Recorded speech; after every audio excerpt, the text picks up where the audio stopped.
Esto es Foro Canal 10 con Eric Mejía. Una vez que aprendes es muy fácil con las actualizaciones de Atlántida Móvil y Atlántida Online. Actualicémonos juntos. Banco Atlántida presenta. Un gusto saludarlos en esta mañana de hoy viernes 24 de septiembre. Camino a las elecciones generales del 28 de noviembre, casi todos los partidos en contienda han presentado su propuesta de plan de gobierno.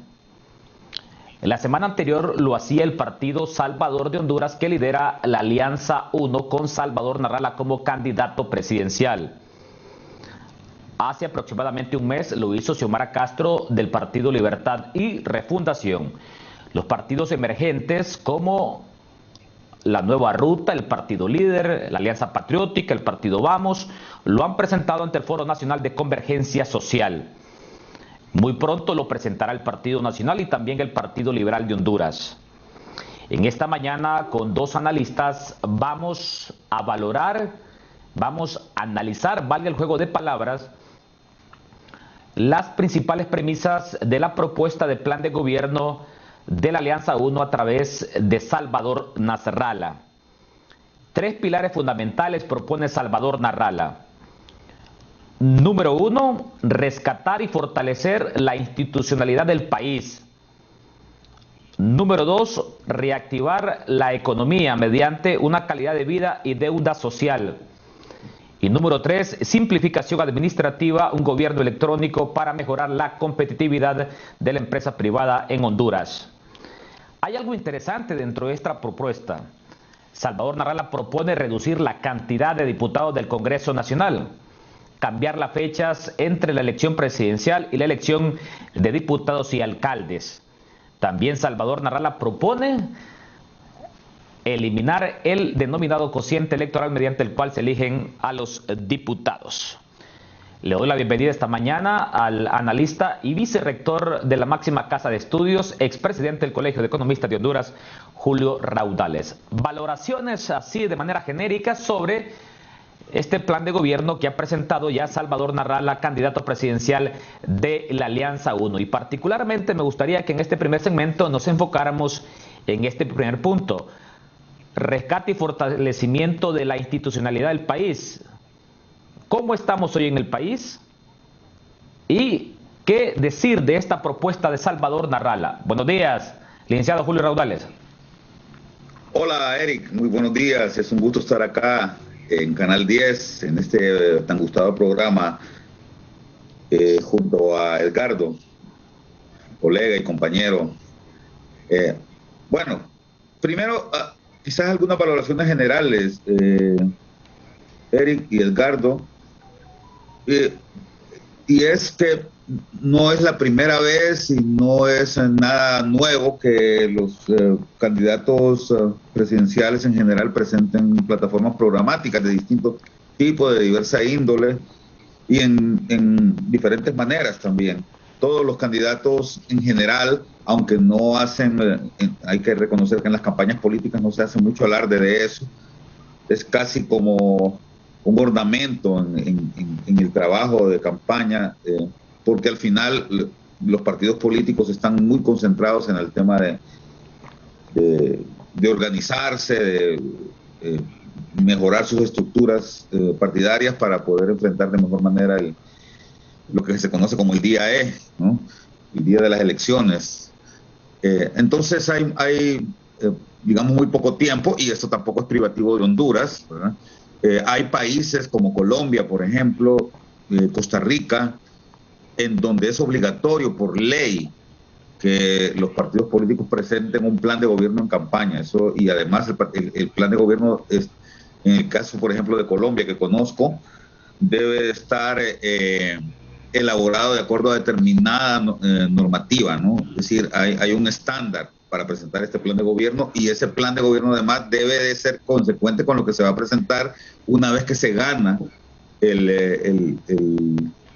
las elecciones, si es que las gana un partido, y luego sobre ese plan de gobierno te evalúan también.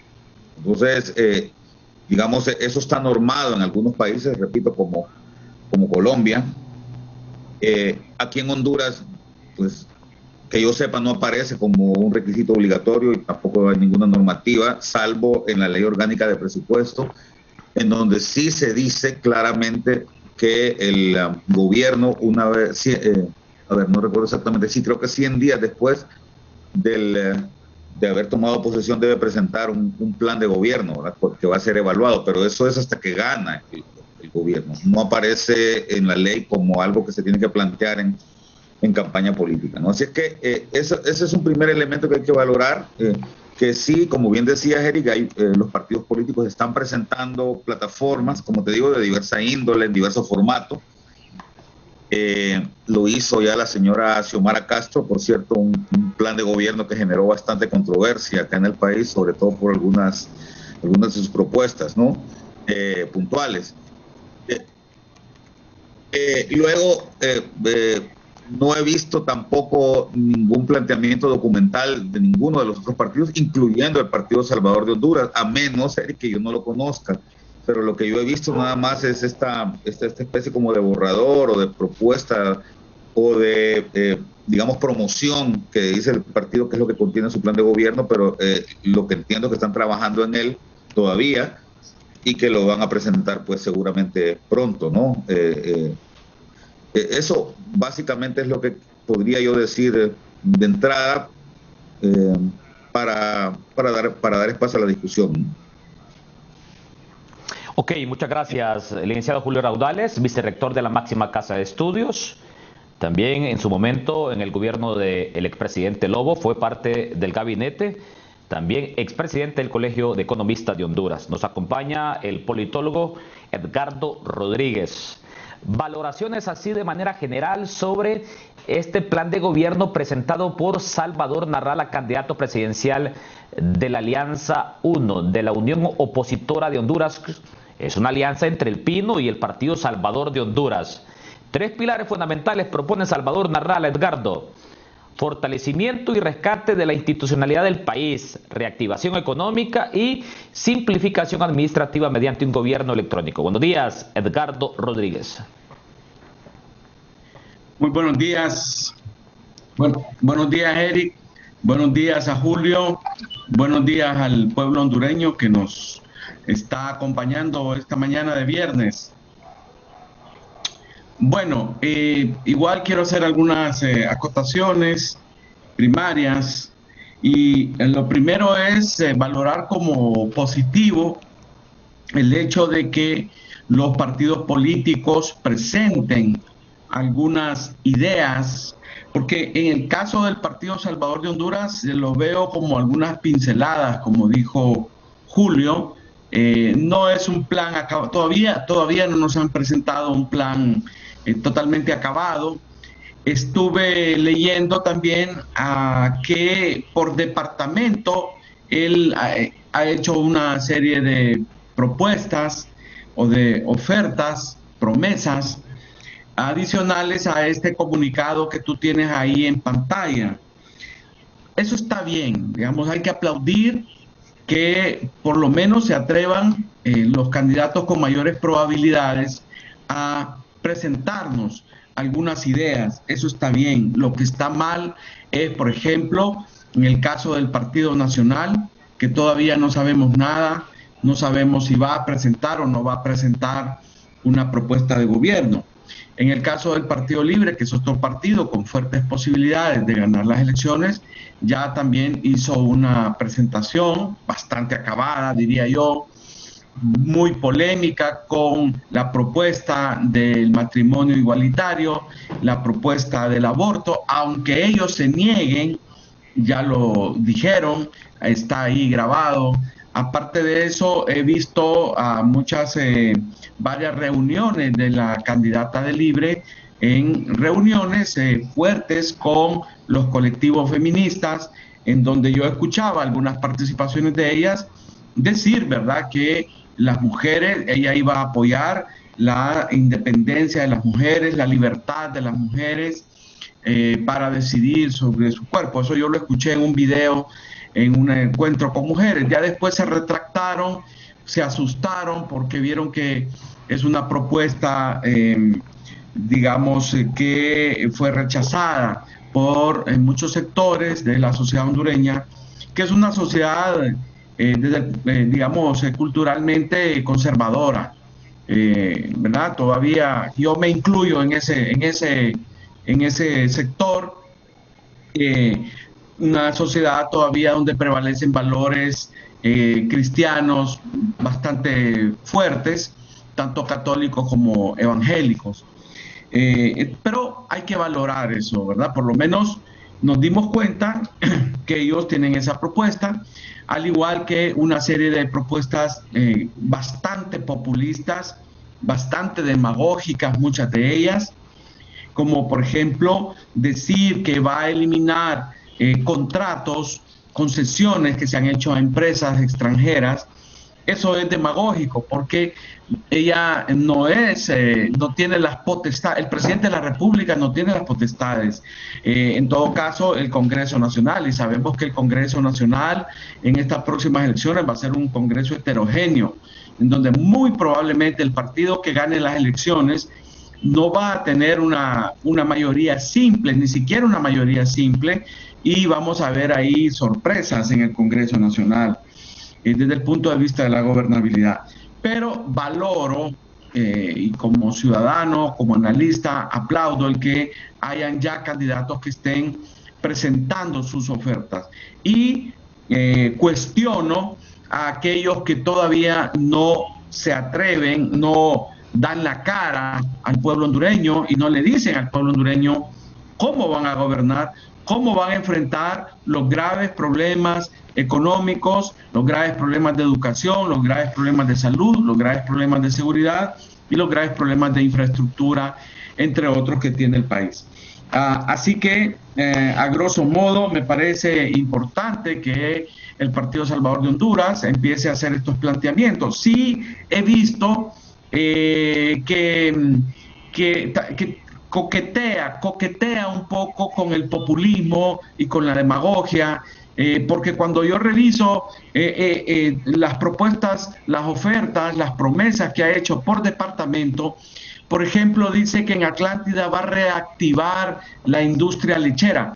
El gobierno no está para reactivar sectores económicos, está para apoyar, para incentivar, qué sé yo.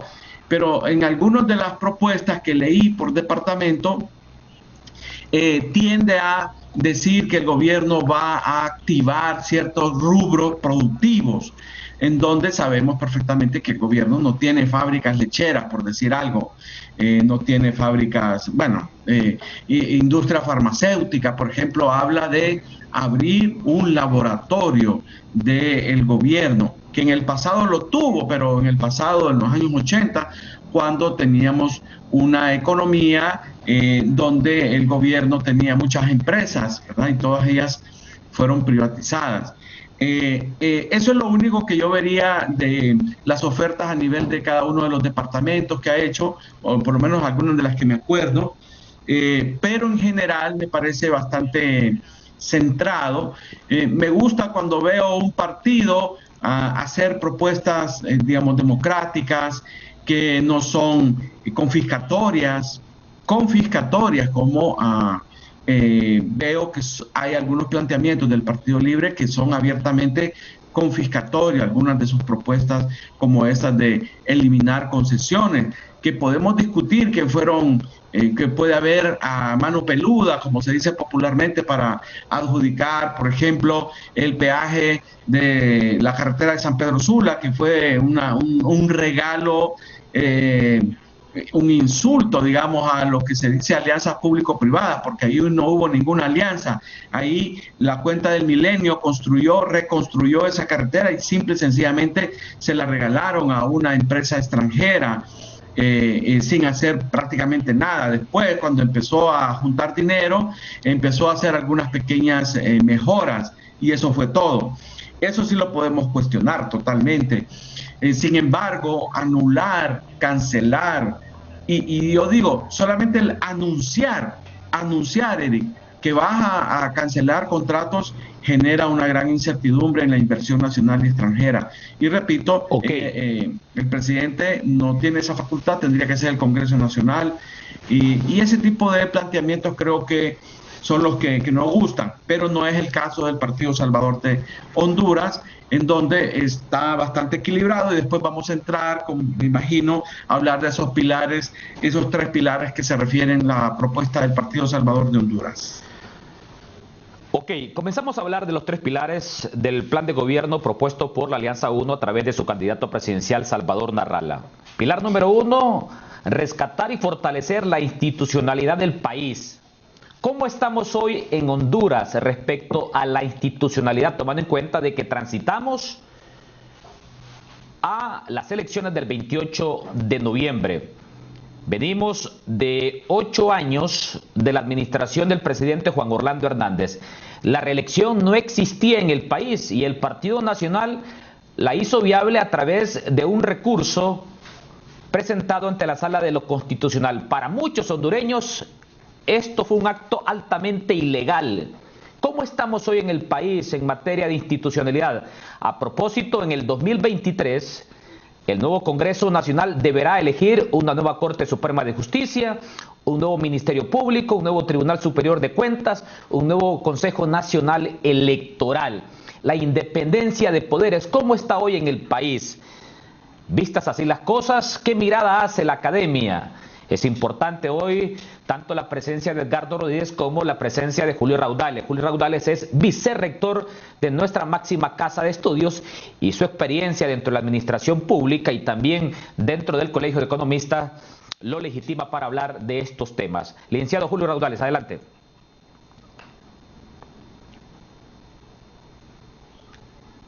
Activamos el micrófono. Adelante, Julio. Perdón, primero aclarar que yo no puedo hablar por la Universidad Nacional Autónoma de Honduras, ¿verdad? Ocupo un cargo de gestión académica ahí, pero no puedo decir que lo que yo diga es lo que dice la Universidad Nacional Autónoma de Honduras. Eso es bien importante decirlo, ¿no? Pero sí, evidentemente soy profesor, igual que Edgardo, universitario, y en base a la experiencia y a los estudios realizados se pueden decir algunas cuestiones. Ni siquiera puedo hablar tampoco como presidente del Colegio de Economistas porque ya no lo soy. Y cuando era presidente tampoco podía hablar por el Colegio Hondureño de Economistas porque por el Colegio Hondureño de Economistas únicamente habla la Asamblea General, ¿verdad? Así es. Entonces esas cosas hay que decirlas siempre porque muchas veces se piensa que cuando lo entrevistan a uno está hablando por la institución y no debe ser así.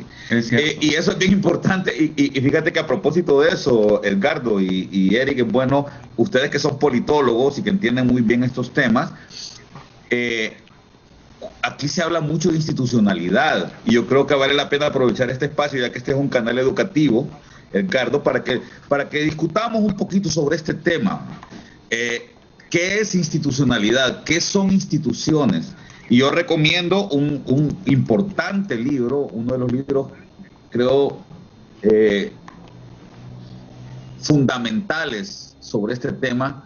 Lo escribió un premio Nobel de Economía que se llama Douglas North. Él recibió el premio Nobel de Economía en el año 1973 y escribió un librito que se llama Instituciones, Cambio Institucional, ¿verdad? Y Crecimiento Económico y Desarrollo Económico. Y comienza él su libro definiendo qué son las instituciones. Porque acá siempre cuando se habla de instituciones, por ejemplo, lo que acabas de mencionar, Eric, la Corte Suprema de Justicia es una institución. El Tribunal Nacional de Elecciones o el Tribunal Supremo Electoral, o como se llame ahora, el Consejo Nacional Electoral es otra institución. La Universidad Nacional Autónoma de Honduras es una institución. Y de acuerdo a lo que dicen estos académicos, estos científicos, y esas son la mayoría de las definiciones que he leído sobre el tema, coinciden, una institución o las instituciones son las reglas del juego. Son el camino que la sociedad define para seguir. Taxativamente, Douglas North lo dice, las instituciones son las reglas del juego en una sociedad. O más formalmente dice, son las limitaciones ideadas por el ser humano que dan forma a la interacción humana. Es decir, las instituciones son esas reglas. Por ejemplo, la ley es una institución. Las leyes son instituciones. Las costumbres son instituciones culturales, por ejemplo, ¿no? Hay instituciones de diverso índole y evidentemente las más formales de todas las instituciones son las leyes. Que las instituciones sean buenas o sean malas depende de cómo funcionen, cómo hacen que la sociedad esté mejor o peor ¿verdad?, al utilizar esta institución. Y, por ejemplo, Daron Acemoglu y James Robinson, dos famosos académicos quizás que han escrito quizás el libro, yo diría el libro de economía más importante en lo que va del siglo, que se llama Why Nation Failed, ¿verdad?, donde hacen una explicación histórica del desarrollo institucional en el mundo. Definen que hay dos tipos de instituciones en general: instituciones extractivas, que son las que han persistido la mayor parte del tiempo en la historia humana, ¿verdad? Son instituciones que son utilizadas, son diseñadas y utilizadas por los elementos de poder para beneficiarse a sí mismos, ¿verdad? Y hay instituciones que son inclusivas, que son más modernas, que son las instituciones que en general están diseñadas para beneficiar a la mayoría de la sociedad en un país o en una sociedad. Entonces, cuando se dice que se va a haber un fortalecimiento institucional, yo creo que es bien importante aclarar de qué es lo que se está hablando ahí. Se va a crear un nuevo ministerio, como vi por ahí que decía, ¿no? Eso no es un desarrollo institucional, ¿verdad? Crear un nuevo ministerio, reestructurar incluso el gobierno, pues puede fomentar el desarrollo institucional, pero no es exactamente hacer fortalecimiento institucional esto, ¿no? Sino más bien, como dicen Acemoglu y Robinson, fortalecer la institucionalidad es generar coyunturas críticas dentro de las instituciones, primero en las instituciones formales, que son las leyes, ¿no?, pero también luego poder ir haciendo alguna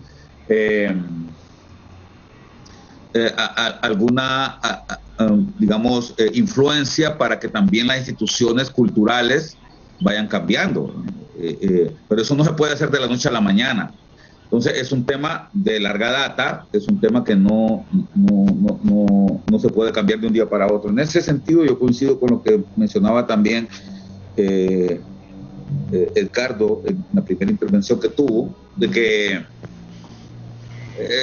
a ver, yo siento que hay en general, en lo que he visto hasta ahora y en lo que he visto casi siempre en todas las campañas electorales, una mezcolanza, ¿verdad?, de medidas con un tinte, algunas de ellas muy populistas, ¿verdad?, donde se habla de que el gobierno va a hacer que la felicidad florezca en el país, ¿verdad?, por determinadas medidas que se tomen.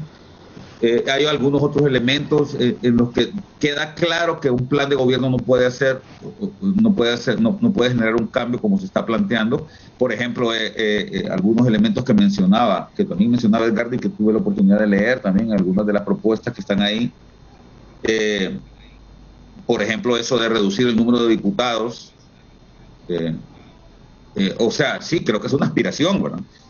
Podría ser que el tinglado, que la estructura organizativa del país, del Estado en general, funcionara mejor si tuviéramos menos diputados o más diputados. No sé, Cuba tiene como 600 diputados, ¿verdad?, para 11 millones de habitantes, mientras que El Salvador, por ejemplo, tiene apenas 80 diputados para una cantidad, digamos, un tanto mayor de gente que hay aquí en Honduras. Entonces, ahí puede haber una discusión larga sobre qué es lo conveniente o qué no es lo conveniente, y también, sobre todo, Edgardo y Eric, si esto realmente va a mejorar, ¿verdad?, la capacidad. O sea, eso de decir vamos a reducir el número de ministerios o vamos a aumentar el número de ministerios, es discutible si esto va a mejorar la calidad de la administración pública o no. Entonces, es algo que a lo que puede aspirarse.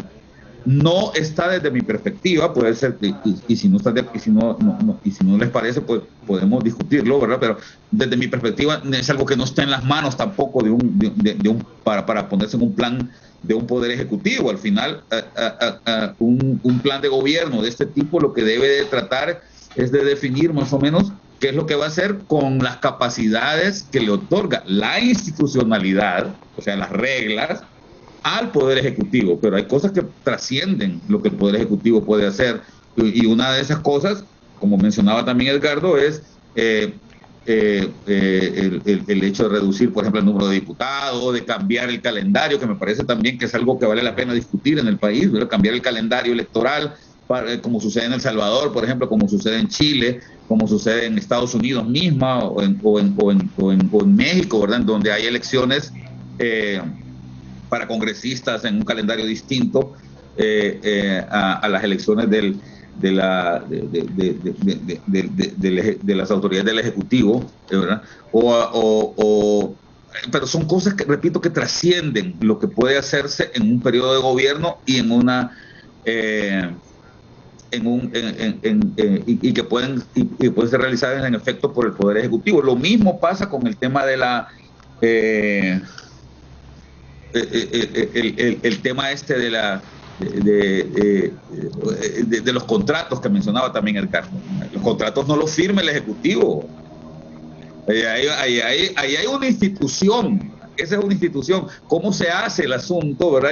Y que Edgardo mencionó muy claramente también, con perspectiva crítica, cuáles son los problemas que han tenido estas contrataciones de energía, las contrataciones de asignaciones que se dan a determinadas empresas, ¿verdad? Este tipo de cosas que definitivamente han estado funcionando mal en el país, ¿verdad? Y que han generado mucha crisis en el sector energético, en el sector carretera, en el sector transporte, etcétera, etcétera. Estas cosas probablemente ahí hay que visualizar claramente cuál es la institucionalidad que existe, cuáles son las instituciones que hay que tratar de hacer más inclusivas para evitar que sigan afectando a la mayoría de la gente. Pero eso es muy distinto a decir yo le voy a quitar la concesión, ¿no? Eso es muy difícil hacerlo, y como bien decía Edgardo también, yo lo apoyo en esto. Me parece que tiene un tinte populista, amenazar desde una propuesta de gobierno en que vamos a quitarle esta u otra concesión o este u otro contrato. Para empezar, como bien decía él, no le corresponde al Ejecutivo. Yo coincido en que no se sabe qué es lo que va a pasar con el Poder Legislativo en el próximo periodo, ¿verdad?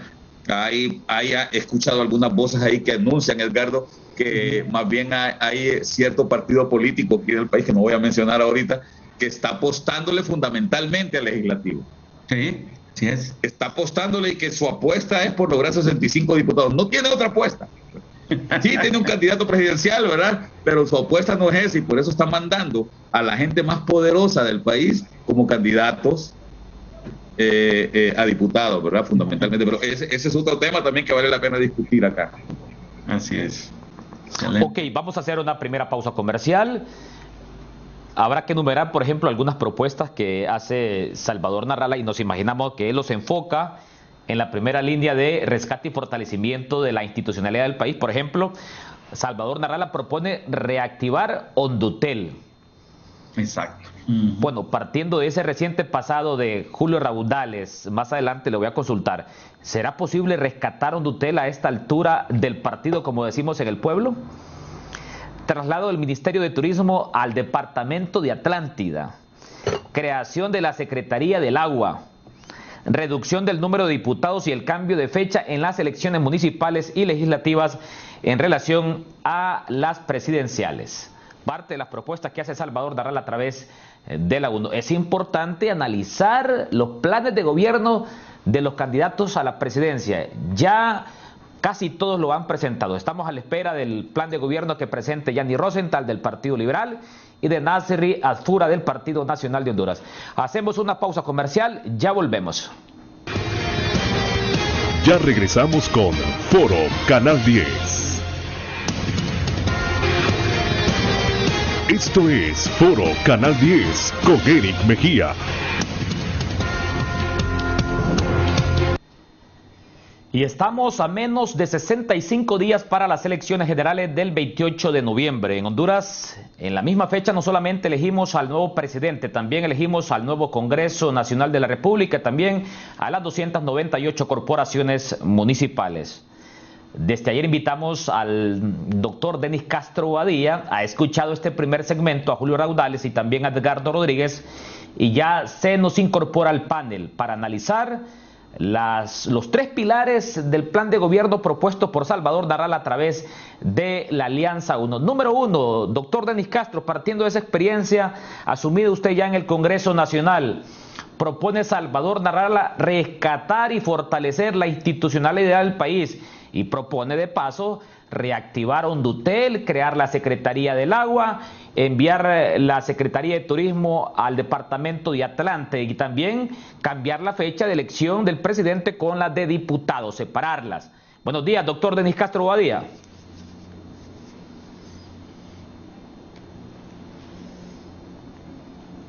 Muy buenos días, Eric, y muy buenos días a ambos profesionales, a don Julio Raudales y Edgardo Rodríguez, a la población hondureña. Gracias nuevamente, Eric, por su invitación.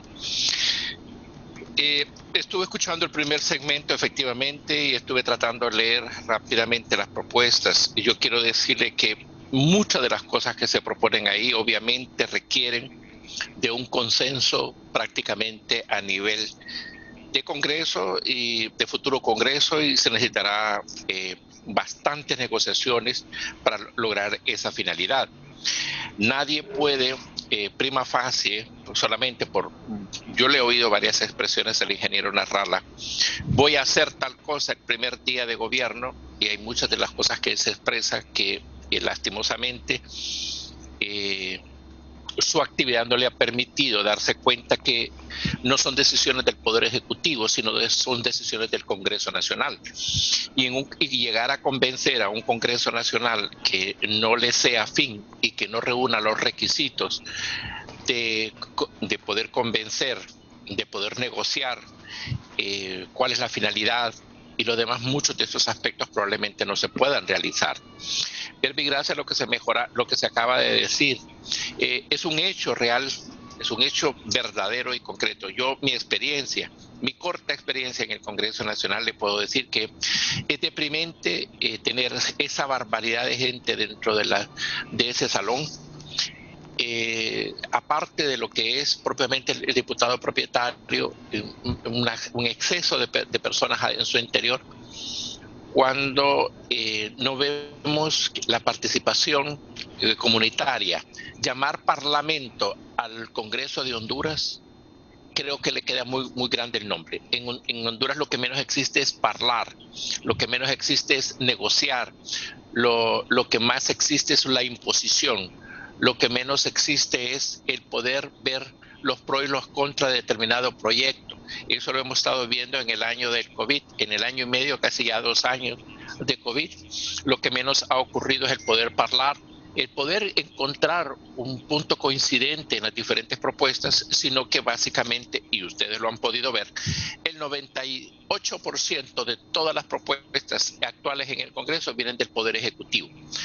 Entonces usted se preguntará, ¿a dónde han estado los diputados en el Congreso Nacional? Pues simple y sencillamente es meramente nominal, porque lo que se ha estado aprobando es puramente una maquinaria ya establecida, previamente concretizada, para poder resolver únicamente lo que viene del Poder Ejecutivo y discutir únicamente lo que es el Poder Ejecutivo. Y con el tiempo que se tiene con estos sistemas virtuales, perfectamente se hubiera podido hacer muchas discusiones, porque tiempo es lo que más existe en estos momentos, justo todos los que estamos en ciertos sitios de autoprotección personal. Creo que la propuesta de reducir el número de diputados va a estar bastante jalada. Tendría que ser una negociación de todos los partidos, mejora, y hacer una reforma constitucional, porque, Eric, si usted revisa la Constitución de la República de Honduras, lo único que le permite a usted es ser mayor de edad, ser hondureño, y si es posible, ahí no le dice si saber leer y escribir. No dice siquiera eso, saber leer y escribir.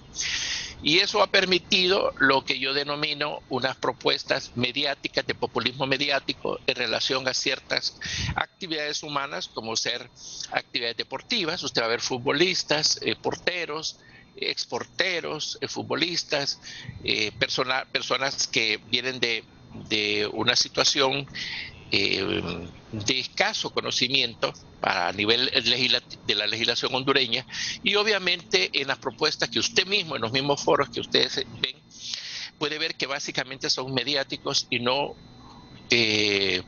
o sea, aparecer en televisión constituye hoy como que fuera el atractivo para llegar a ser diputado, cuando realmente el país necesita la solución de muchísimos problemas. Honduras tiene muchísimos problemas que necesita de un Congreso realmente, un cuerpo colegiado de diferentes áreas, y la única forma que se puede lograr esto es la reforma constitucional de mejorar los requisitos para llegar a ser un congresista. Por eso usted va a ver que el control de calidad es necesario. Así, mire, ve, por ejemplo, don Julio Raudales no me deja mentir, entrar a trabajar en la universidad, a uno le dicen, ¿me puede conseguir un trabajo en la universidad? Mire, llegar a trabajar en la universidad es un privilegio, porque los requisitos que hay que cumplir son muy extensos, piden muchos requisitos, sobre todo el conocimiento del área o materia que se va a servir, y obviamente a medida que se extiende el trabajo, se van cumpliendo otros más que la universidad pide. Así usted ha visto que estos conflictos no se ven mayormente en el Poder Judicial, porque para entrar al Poder Judicial se necesitan ciertos requisitos, pero en el Poder Legislativo no se ocupa ningún requisito, solo haber nacido en Honduras. Ni siquiera saber leer y escribir es un requisito para llegar a ser diputado. Número 2, para esto entonces, en este orden de ideas, es el Congreso el que debe decidir, y los que manejan el país necesitan obviamente cierta gente que puedan manejar dentro del Congreso. Ahí vamos a ver entonces lo que hemos estado conociendo del poder tras el trono, quienes manejan realmente el país. Y cuando se propone lo de los contratos, por ejemplo, los contratos los aprobó el Congreso Nacional, y quien debe de cancelarlos o mandarlos a revisión, anularlos, reformarlos, requiere que el Ejecutivo haga una negociación, porque ellos fueron los que hicieron esas negociaciones, o el Congreso asimismo nombrar una comisión para poderlos investigar. Todo eso requiere de una negociación extensa, y por eso lo veo en mucho bastante difícil esa parte si no nos juntamos todas las organizaciones y todas las personas pensantes del país, tal como están planteando en este foro los señores invitados panelistas. Realmente lo veo bastante difícil. Se necesita, yo estoy muy de acuerdo, estamos entrando a una etapa de necesidad grandiosa, grande, de agua en el país, no solamente por el cambio mediático, por el cambio medioambiental. No, yo creo que han habido factores que se han sumado más todavía. El detente, no existe detente a la destrucción forestal del país, no ha existido ni existe. Hay una serie de situaciones que puede crearse el Ministerio del Agua, pero entonces las políticas que hay de conservación de la flora y fauna de nuestro medio ambiente nacional requiere realmente no solamente de un ministerio, sino de una política ambiental general en el país, y un alto a la deforestación, porque Honduras necesita un alto, y realmente crear una misión sobre este sentido. Sí creo que se necesita un replanteamiento. Honduras tiene, y usted, Eric, que se formó en Costa Rica, nosotros tenemos una enorme cantidad y variedad de recursos de exposición al turista. Sin embargo, Honduras sigue dando palos de ciegos en este tema por no crear un cuerpo, como le digo, realmente interesado y colegiado en lo que es el turismo, que es una industria. Para lograr el respeto. Muy bien, hagamos un pequeño alto, doctor Denis Castro. Lograr el respeto institucional, recuperar la institucionalidad del país, se requiere que quienes estén a cargo sean los respetuosos, porque las instituciones son permanentes. Son los que llegan a los cargos los que usted ha podido ver el irrespeto constante en la nación. De las demás instituciones, el abuso personal, porque son personas abusivas realmente las que han puesto en los cargos, y ocurrentes. Es un estado feudal el ser gerente de una institución o de un ministerio. Yo mando aquí, yo soy el feudal, y aquí se hace lo que yo diga. Se pasan la ley por donde termina la espalda. Verbigracia, le voy a decir solo un detalle: el paseíto en el Ministerio de Seguridad de cada privado, de cada persona que detienen, le dan un paseíto, que ya salen 2 policías, y la persona que han detenido no se sabe si es inocente, si es culpable, no se sabe nada. Y hemos reclamado que respeten la Constitución de la República, no mi persona, la Constitución de Honduras. Y usted va a ver que no se respeta. Estoy hablando del Ministerio de Seguridad y todo su congénere para abajo. Entonces, realmente lo que necesitamos es gente respetuosa en los cargos de la institucionalidad nacional. Las instituciones son amorfas, son personerías jurídicas, sujetas solamente a reforma estructural, pero no a la forma respetuosa de actuar, que eso es de seres humanos. Entonces, por eso habría que darse cuenta quiénes serán los nombrados para esos cargos. Ok, y habrá que recordar que en el próximo gobierno, en un mandato que dura 4 años, la mirada estará centrada en el Congreso Nacional de la República, donde se elegirá a la nueva Corte Suprema de Justicia, Tribunal Superior de Cuentas, Consejo Nacional Electoral y Ministerio Público. Históricamente, la literatura de ciencia política da cuenta que en países como el nuestro se vive un hiperpresidencialismo. El presidente casimente lo es todo. Y es ahí donde el 2009 se dio esa irrupción en el Congreso Nacional de la República con la salida del entonces presidente Manuel Zelaya Rosales, al tener una fuerza altamente opositora en el Parlamento. Edgardo Rodríguez, este pilar, rescate y fortalecimiento de la institucionalidad del país, creando la Secretaría del Agua, reactivando Hondutel, traspasando la Secretaría de Turismo de Tegucigalpa al Departamento de Atlántida y, vea usted, separando las elecciones municipales y legislativas con la elección presidencial. Edgardo, 5 minutos para usted. Bueno, se han dicho una serie de cosas, especialmente Julio en su última participación, muy importantes.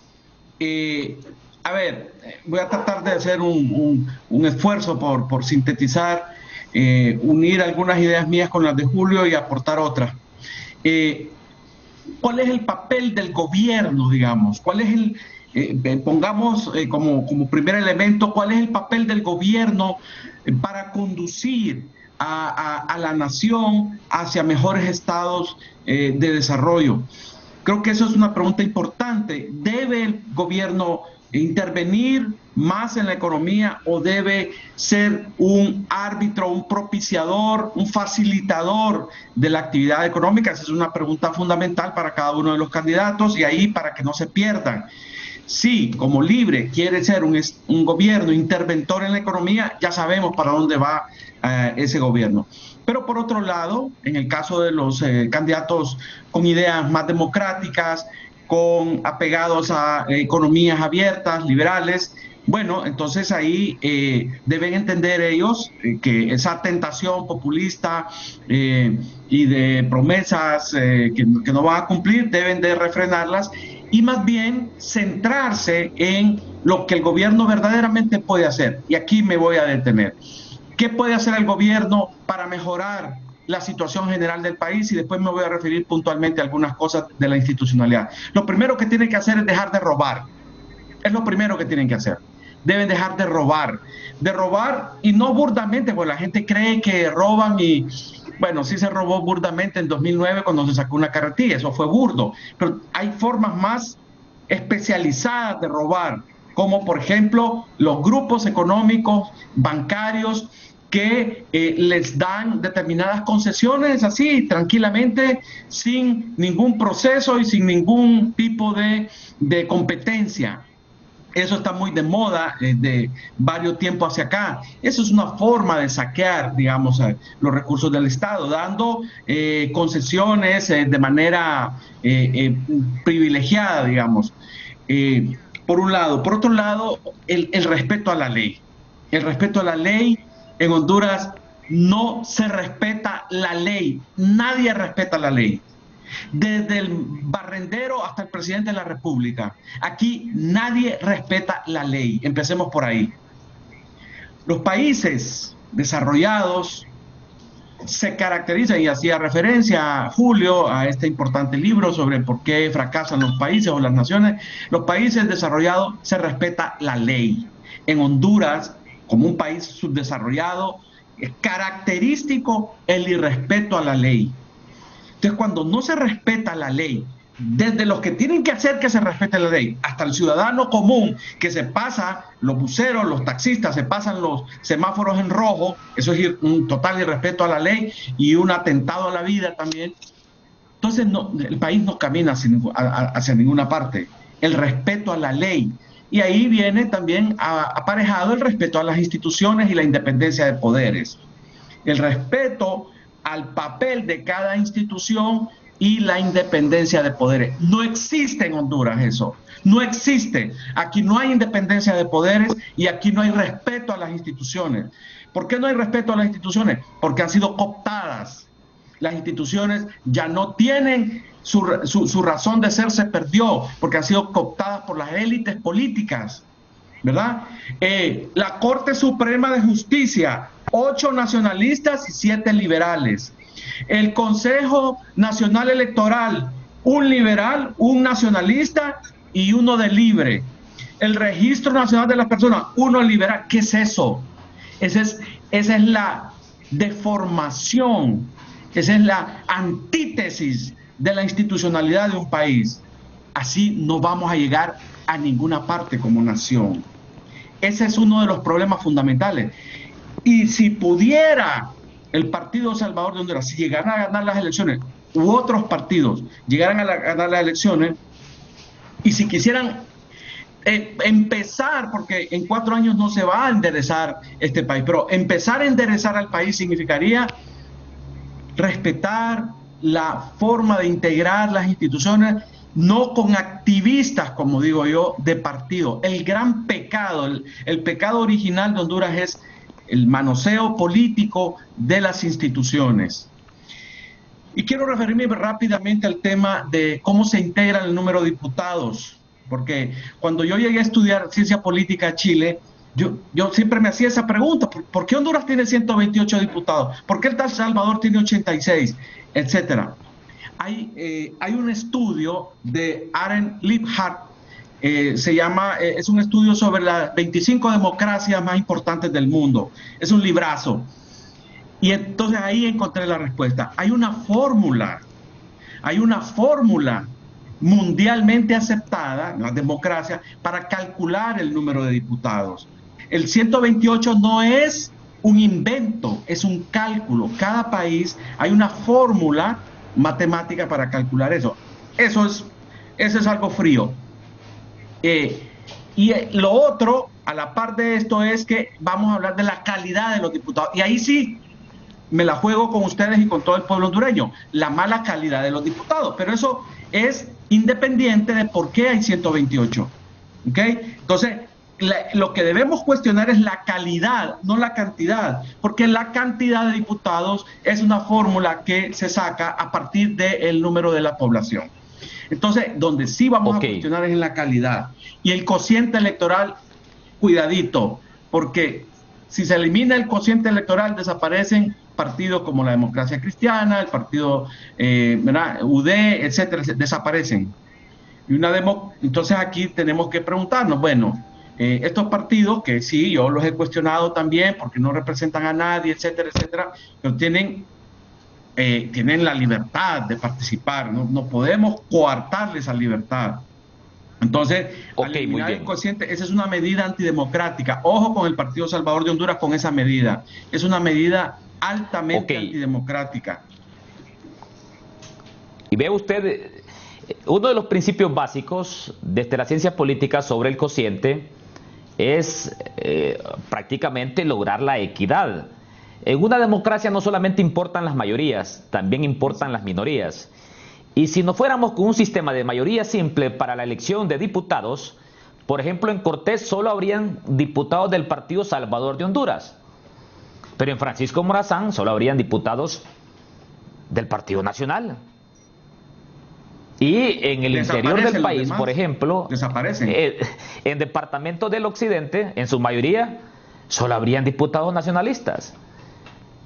Y en departamentos como Lancho y también como Santa Bárbara, ahí tendría diputados del Partido Libertad y Refundación.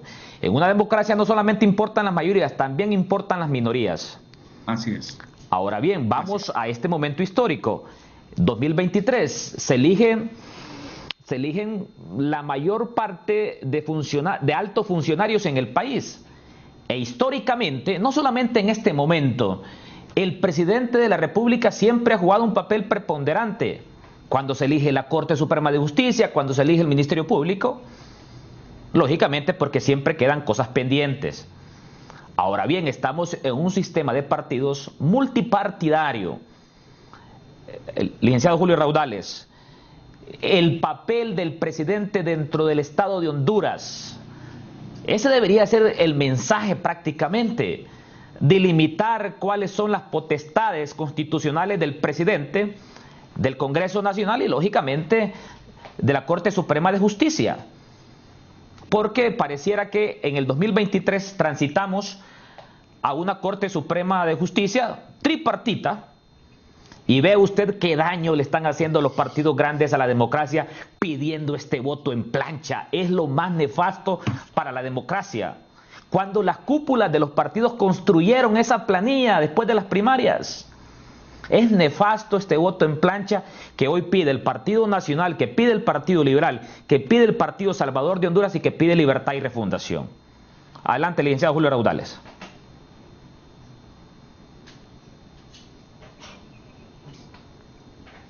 Gracias, Eric. Disculpa que tenía apagado el micrófono. Un saludo cariñoso a mi amigo el doctor Denis Castro Bobadilla, que se acaba de integrar. Mira, acá hay un problema de formalidad o de formalismos versus pragmatismo político, que es lo que se da mucho, y cómo funciona, como bien mencionaba el doctor Castro y Edgardo, cómo es que funciona más allá de los formalismos que existen, porque la Constitución de Honduras, cuando yo leo esa Constitución, pocas he visto, y no soy especialista en el tema, tengo que admitirlo, formalmente no tengo estudios como sí los tienen acá mis amigos Eric y Edgardo, pero sí he estudiado con profundidad el tema de manera informal. Cuando uno lee esa Constitución, pocas encuentro yo tan garantistas, ¿no?, como la Constitución del 82 en Honduras. Ahí prácticamente los hondureños, prácticamente lo que dice la Constitución es que vivimos en un paraíso, ¿verdad? De felicidad, ¿no? Ahí todo funciona bien, el Estado te garantiza la educación, te garantiza la salud, te garantiza la democracia participativa. Cuando examinas ese tinglado pareciera que todo funciona bien. Ahora, formalmente, en una democracia republicana como esa que en teoría diseñaron los constituyentes en el 82, y vale la pena repetirlo, aunque está trillado probablemente, debe haber equilibrio de poderes. Hay un solo poder en el país de los tres que constituye la democracia republicana diseñada en esa Constitución. Hay uno solo que está instituido por una sola persona, o que está dirigido por una sola persona, que es justamente el Poder Ejecutivo. Los otros dos poderes del Estado son colegiados, de tal manera que el diputado Castro Bobadilla, que está aquí presente, tiene exactamente, y lo digo de manera formal, tiene exactamente el mismo poder que tiene el señor Oliva, o que tiene el secretario del Congreso. No debe haber ahí. El elemento este de la junta directiva se crea únicamente para efectos de organización dentro de ese poder del Estado. Lo mismo sucede en el Poder Judicial, ¿verdad? El mismo poder tiene el juez de letras de lo penal, de acuerdo a lo que está instituido en esa Constitución de la República, y de acuerdo a lo que dice la teoría de la democracia republicana. El mismo poder tiene un juez de letras de lo penal, de Francisco Morazano, de algún otro lugar, que cualquier magistrado de la Corte. Las únicas diferencias que hay ahí están más bien en términos de la jurisdicción y de las competencias que tiene cada magistrado que está presente ahí. Pero no es así, lamentablemente no es así. Como bien decía Eric al comienzo, acá somos bien presidencialistas, ¿verdad? Entonces da la impresión de que el presidente es un rey, y como bien decía el doctor Castro Bobadilla, más que rey, doctor, y bien lo señalaba él, pareciera que son feudos, ¿verdad?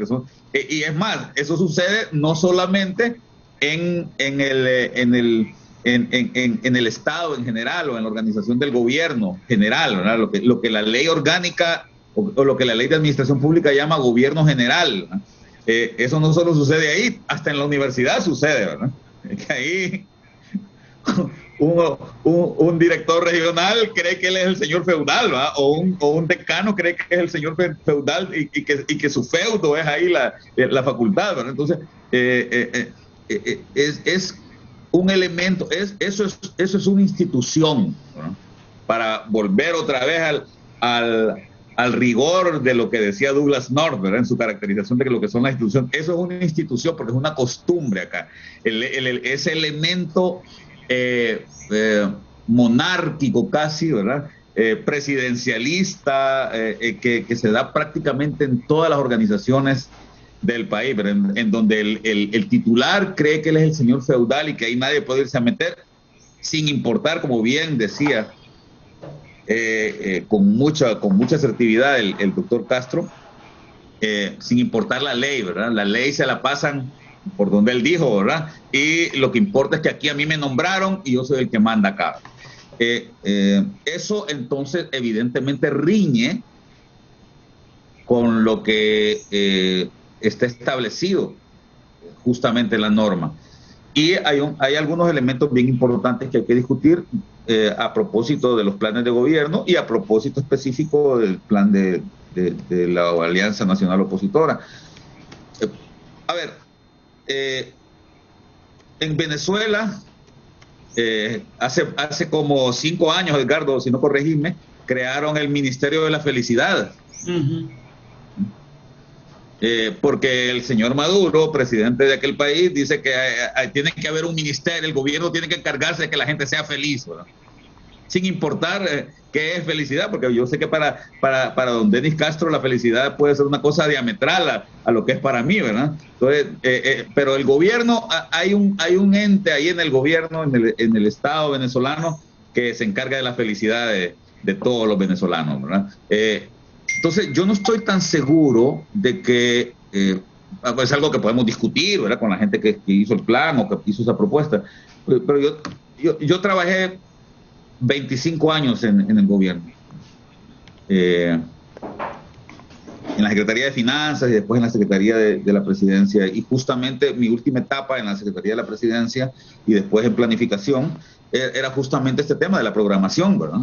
Justamente de la planificación, la programación organizativa del Estado.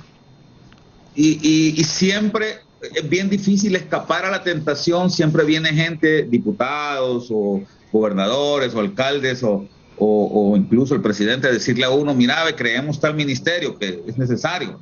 Entonces, yo no estoy tan seguro de que crear un ministerio del agua nos va a garantizar que el agua, que es un elemento clave, eso yo estoy totalmente de acuerdo, y además en el Plan de Nación que fue aprobado en el 2009 lo dice, creo que en el artículo 3 dice que el agua es un elemento estratégico fundamental y se declara al agua el elemento estratégico fundamental, y ya hay todo un tinglado organizativo en torno al agua, ¿verdad? Hay una ley. Tanto en el Plan de Nación hay una ley general del agua, ahora hay una autoridad nacional del agua, ¿verdad? El ERSAPS. Y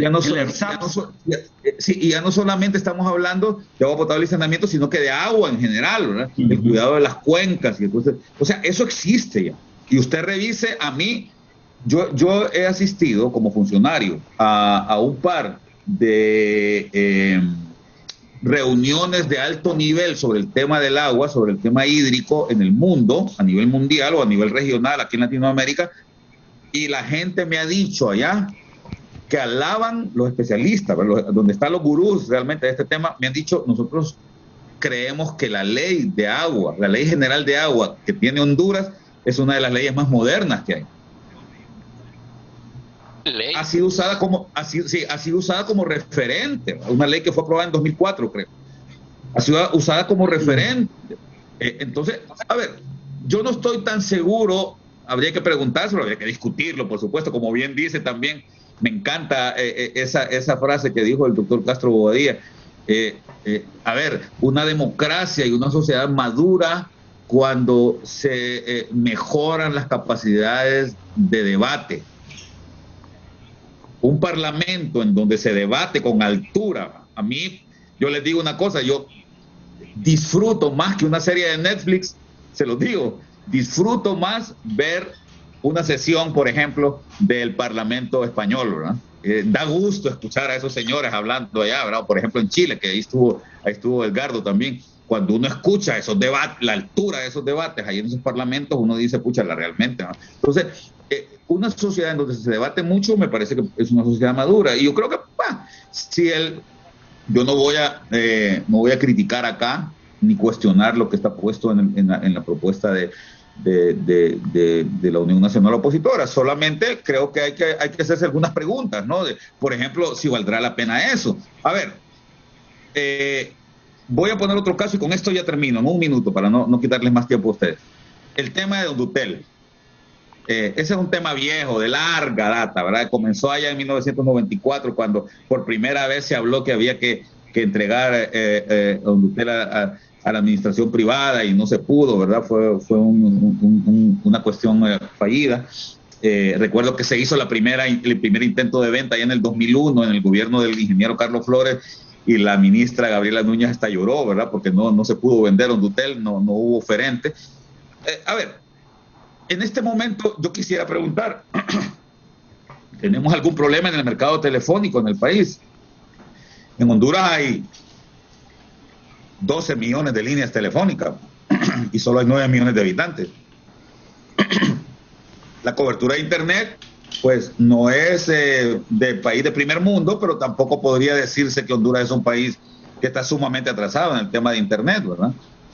Ahora, hay algunos elementos de índole social que yo creo que sí están mal administrados, pero no tiene que ver tanto con el hecho de que Hondutel funcione o no funcione, ¿verdad? Tiene que ver con el hecho de que no se cumple con las leyes, con los acuerdos. Hay una ley, por ejemplo, doctor Castro y Edgardo, hay una ley que se llama Ley Social o Ley del Fondo Social de las Telecomunicaciones, en donde se le saca un impuesto, fíjate, a las compañías telefónicas, todas las compañías telefónicas, incluido Hondutel, ¿verdad? Por cada llamada que usted hace, mi amigo, en línea fija, a usted le cobran un impuesto. Por cada llamada que usted hace, en una de las dos compañías privadas que hay acá que generan la telefonía celular, también le cobran un impuesto. Por cada mes de pago que usted hace en su cable o en su internet de casa, le cobran un impuesto. Ese impuesto va a dar a un fondo, en teoría, según esa ley, va a dar a un fondo, y ese fondo debe servir para que en las escuelas, en los hospitales, en las escuelas públicas haya internet. Esa es la idea. Se recaudan más o menos, doctor Castro, unos 900 millones de lempiras al año en ese fondo. Pregúnteme usted cuánto de ese dinero va para las escuelas para que tengan internet, o pregúntese usted, mejor dicho, con este tema de la pandemia, cuántas escuelas tenían internet. Entonces, a ver, hacemos un pequeño alto, licenciado Julio Raudales, doctor Denis Castro, y también Edgardo, vamos a hacer un pequeño alto porque ya me pasé 10 minutos de la segunda pausa comercial. Vamos a hacer una segunda pausa comercial. Cuando regresemos, seguimos analizando los pilares fundamentales del plan de gobierno propuesto por Salvador Narrala y la Alianza 1. Ya volvemos. Una vez que aprendes, es muy fácil. Aquí, un poquito más suave. Una vez que aprendes, es muy fácil.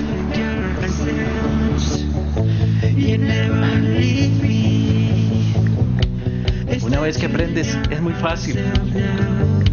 Con la nueva y mejorada Atlántida Móvil y Atlántida Online, con más funcionalidades para realizar tus transacciones con la misma confianza y seguridad. Actualicémonos juntos. Descarga Atlántida Móvil y vive digital donde estés. Banco Atlántida. Imagina, cree, triunfa. Contamos con más de 90 tutoriales para realizar tus transacciones con la misma confianza y seguridad. Actualicémonos juntos. Banco Atlántida presentó. Ya regresamos con Foro Canal 10. Esto es Foro Canal 10 con Eric Mejía.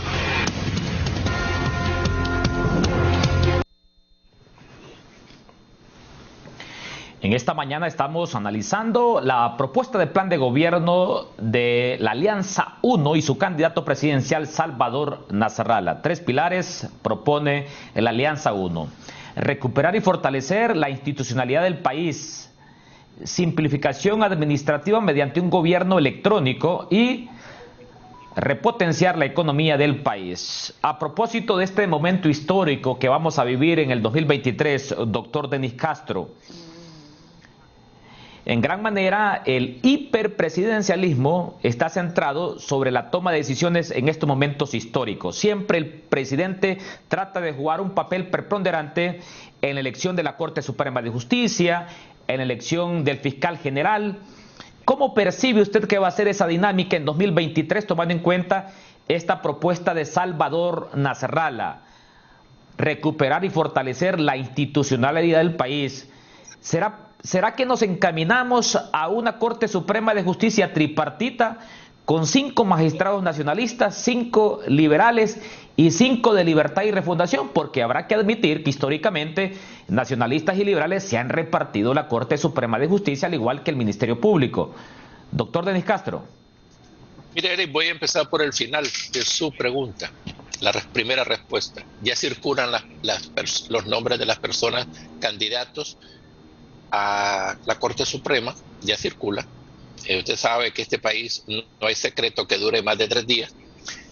Y hay personas que están en cargos en estos momentos procurando ya ganar simpatías para saltar al siguiente cargo, porque este es un país que somos saltamontes, o somos una posición canguro, saltamos de un lado para otro, pero lo que ocurre es que son siempre las mismas personas.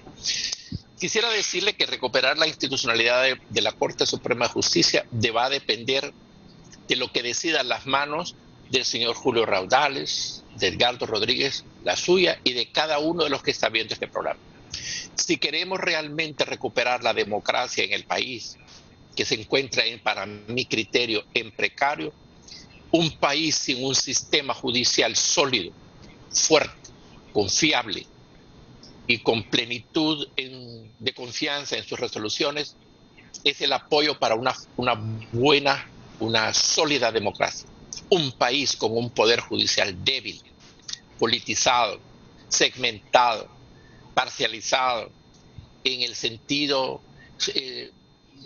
de subordinación al sistema presidencialista, que a cualquier llamado que haga el presidente están presentes para inaugurar cualquier cosa, ¿verdad? O para estar presente en cualquier chonguengue, realmente es una falta de respeto. Yo trabajé, don Eric, y discúlpeme, con el Poder Judicial de Costa Rica, el Poder Judicial de El Salvador. En ambos yo recibí mis pagos. Y en Costa Rica y en El Salvador, ni siquiera un rótulo, ni siquiera un calendario se puede tener de la empresa privada, ni de nadie. Solamente calendarios, lápices o lo que diga Poder Judicial, nada más. Es terminantemente prohibido la presencia de presidentes de cortes o del Poder Judicial, por lo menos que yo conocí, en cualquier evento que no sea de Estado y de responsabilidad de Estado en los actos de un presidente de la República, porque eso significa una subordinación y un aspecto de sumisión al Estado feudal presidencialista que nosotros tenemos, porque es un Estado feudal. Este es un país que ha perdido, a mi criterio, y no ha tenido todavía lo que se llama la independencia de poderes, porque los partidos políticos tampoco son independientes. Los que van ya de candidatos a diputados reciben sus buenas regañadas, por no decir otras palabras, ¿verdad?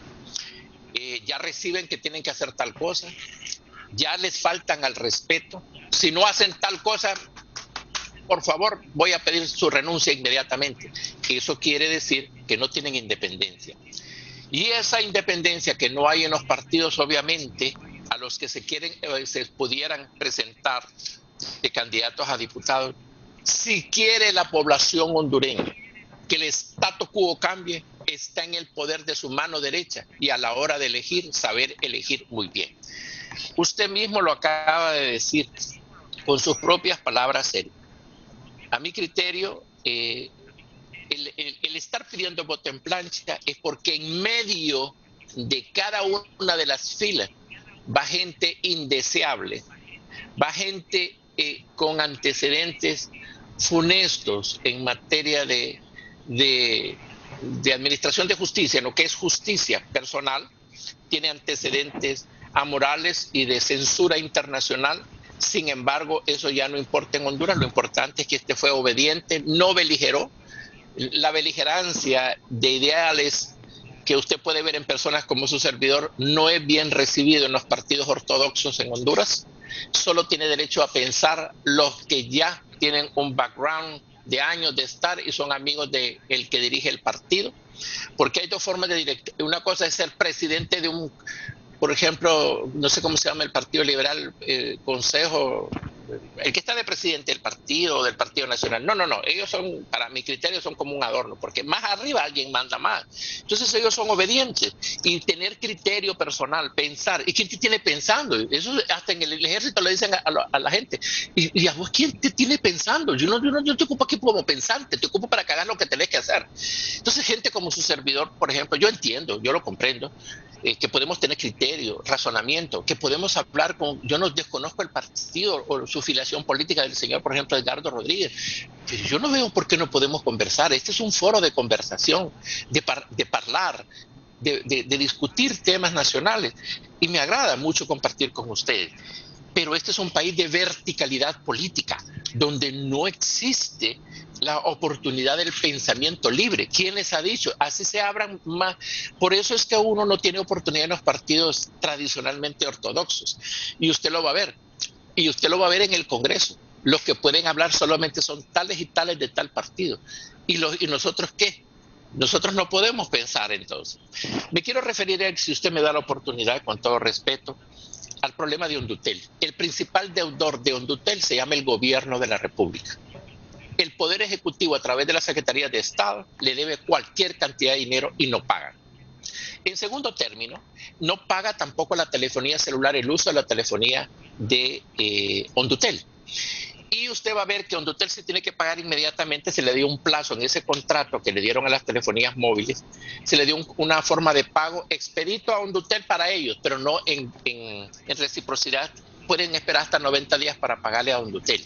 Número 3, Hondutel necesita un alto en las destituciones. Cada ocurrente que ha llegado en Hondutel, oiga bien, ocurrente, porque ahí fíjese bien que ha habido una persona en este gobierno que estuvo en Hondutel y tuvo una pésima administración y lo pusieron en el ENE y la ENE está quebrada. Entonces, ¿quién es el del problema? Realmente necesitamos gente que sea ejecutivos en los temas y realmente respetuosos de la ley. Entonces aquí dice, yo hice mi anotación, alto a lo que se llama en las destituciones ocurrentes. El gran problema de Hondutel es que cada 4 años ha destituido no menos de 1.500 empleados o 1.000 empleados y los destituye sin ninguna justificación. Entonces, a ver que 4 años después, como ahorita, están restituyendo todos los que despidieron la administración que estuvo con don Jesús Mejía, por ejemplo. Entonces, luego usted va a ver que Hondutel es el dueño del Internet, don Julio. El cable submarino es del Estado de Honduras. Honduras lo pagó con un préstamo internacional y Tigo, claro, y todas las demás que pudieran venir usan ese cable, pero no pagan el servicio en el valor como tal. Entonces, y ahora que vamos a elecciones, yo dije en el Congreso, ¿por qué no llamamos a Hondutel? Si se le va a dar 1.200 millones a unas elecciones internas, Hondutel ocupa menos de esa cantidad, tal vez un cuarto de esa cantidad, para desarrollar la banda ancha de servicios de telefonía, de internet y telefonía móvil, hacerla más, hacerla crecer, porque sí tiene telefonía móvil, pero pocos hondureños lo saben. No le permitieron expandir ese servicio. Aquí tengo un teléfono que funciona con un número de Hondutel. Y funciona perfectamente en la ciudad de Tegucigalpa, funciona en las ciudades grandes. ¿Por qué no lo hicieron crecer?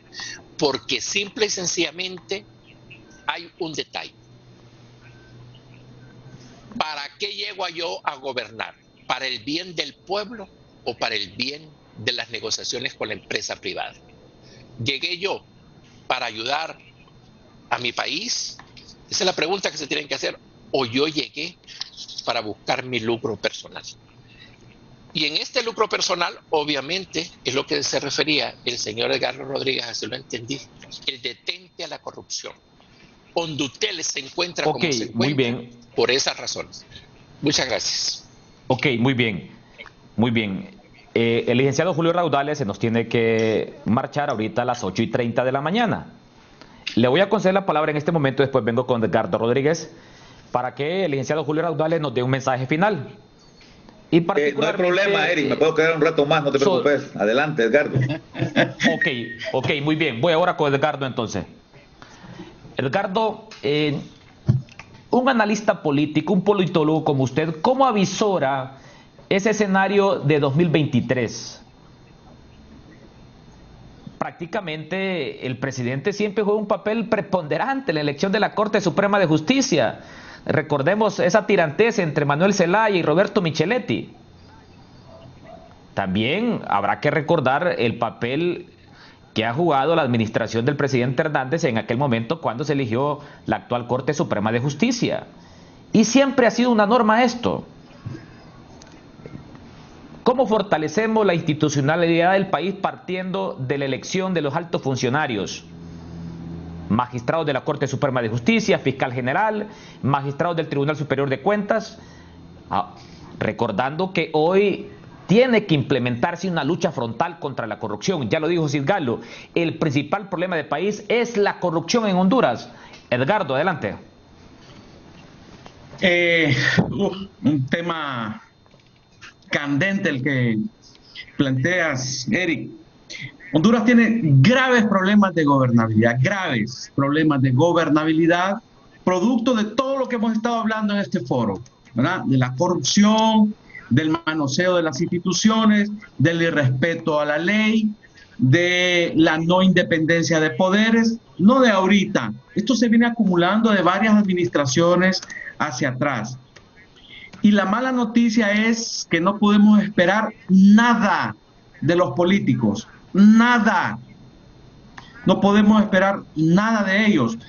Por muy buenas intenciones que tenga, por ejemplo, el Partido Salvador de Honduras, que le doy el beneficio de las buenas intenciones, hemos dicho acá que no tendría la fuerza suficiente el presidente para cambiar muchas de las cosas que lamentablemente funcionan muy mal en Honduras, aunque puede empezar a ordenarlas, definitivamente que sí, pero hay otras cosas que no puede hacer, porque escapan del poder del presidente.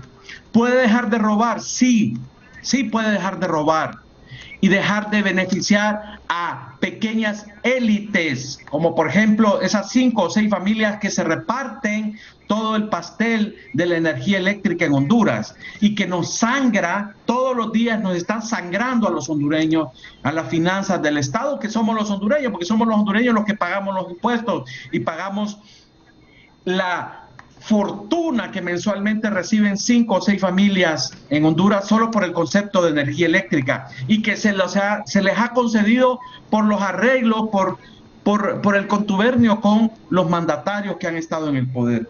Entonces, estamos en una situación de crisis de gobernabilidad que se ahonda cada vez más, Miren lo que está pasando en el Consejo Nacional Electoral. Estamos a punto de no tener TREP. Estamos a punto de no tener sistema de transmisión temprana de resultados electorales. Por la corrupción, por la manipulación en ese contrato. Se ha mostrado cómo esa empresa falseó información y los bancos no le quieren dar un aval porque saben los bancos que esa empresa es una empresa truca, como dicen allá en Sudamérica. En eso vivimos constantemente, en la manipulación, en la corrupción. Entonces, ¿qué hacer? Plantea Eric. En Honduras no podemos esperar mucho de los políticos. No podemos esperar mucho de los políticos. Podemos esperar poco. Y de algunos, nada. De algunos políticos, nada. Entonces, este es un problema de la sociedad hondureña. Yo creo, Eric, pueblo hondureño, Julio y doctor Denis Castro, que el gran problema, el gran déficit de la sociedad hondureña es que tenemos un déficit de ciudadanía. tenemos un gran déficit de ciudadanía. Hasta que la ciudadanía hondureña no se organice más allá de la bandera, de los colores políticos, este país va a seguir en curso de la ingobernabilidad y de la crisis permanente. Solo los ciudadanos podemos rescatar el Estado de Honduras. Solo los ciudadanos. Yo no tengo ya esperanzas en los políticos, se los digo sinceramente. Ya no tengo esperanza de que un gobierno que tome posesión el próximo año va a empezar a cambiar las cosas. No, ya no tengo esa esperanza. Tengo esperanza en la ciudadanía, en que los ciudadanos conscientes de toda esta problemática, académicos como los que estamos acá, empresarios decentes, que los hay, poco, pero hay, medios de comunicación, organizaciones de la sociedad civil, nos juntemos en un movimiento ciudadano sin banderas, sin colores políticos, para rescatar las instituciones, el Estado de Derecho y el respeto a la ley en Honduras. No tengo fe en los partidos, no tengo fe en los candidatos presidenciales, aunque hayan algunos, como Salvador Narrala, por ejemplo, del que estamos hablando, que no tiene cola que lo pise, que tiene buenas intenciones, pero que sería una golondrina solitaria en medio de un Estado cooptado por la corrupción, un Estado cooptado por los partidos políticos, y ni siquiera por los partidos políticos, por pequeñas élites, porque ya hasta eso se perdió en Honduras. Ya no hay partidos políticos, hay pequeñas élites que están utilizando y que han utilizado los partidos políticos para beneficio de pequeños grupos económicos. Eso es, hasta los partidos políticos se han perdido. Bueno, los partidos grandes, los partidos más importantes, los partidos con opciones de ganar la presidencia se han perdido como instituciones, como órganos donde se discuten y donde hay asambleas, etcétera, y se toman decisiones colegiadas. Eso ya no existe en Honduras, no existe. Díganme ustedes, discusiones dentro del Partido Liberal, discusiones colectivas dentro del Partido Nacional, no hay. O incluso dentro del Partido Libre, que es un partido de una familia. Entonces, estamos ante una encrucijada desde mucho tiempo atrás que ha llevado a todos estos temas que estamos hablando. Y donde pienso que solo la ciudadanía, los hondureños, cuando despertemos de este largo letargo, de esa estado de creer que ya no se puede resolver nada, u otros que creen que son los políticos los que van a resolver los problemas. Cuando abandonemos esas creencias y tomemos nosotros participación verdadera, sin colores políticos, porque ese es el gran problema. Todos los partidizamos, todos los politizamos en el sentido de partido en nuestro país. Entonces andan los de Libre, que tienen banderas justas, por un lado. Andan los de Salvador de Honduras, que tienen banderas justas, por otro lado. Anda la sociedad civil con banderas justas, por otro lado.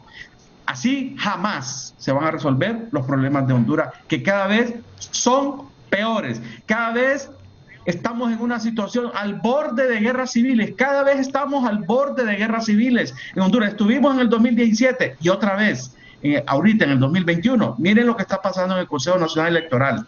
Es grave. Y esos son los políticos los que nos están llevando ahí. Los tres partidos que dirigen el Consejo Electoral, que dirigen la Corte, que dirigen el Registro Nacional de las Personas, son los que nos llevan al rumbo de la crisis. Entonces no hay que esperar de ellos, no es de ellos donde hay que esperar.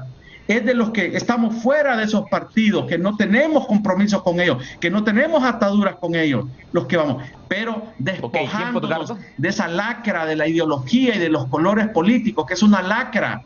Es algo que nos ha inmovilizado como país y nos ha dividido además, nos ha confrontado además, y que esa confrontación a quien beneficia es a los grupos delictivos, a los grupos, a las pequeñas élites que sangran los pocos recursos que le quedan al Estado de Honduras, son sangrados por pequeñas élites. Ok, muy bien. Voy ahora con el licenciado Julio Raudales. El próximo Congreso tendrá una cuarta bancada, digo yo, mediana.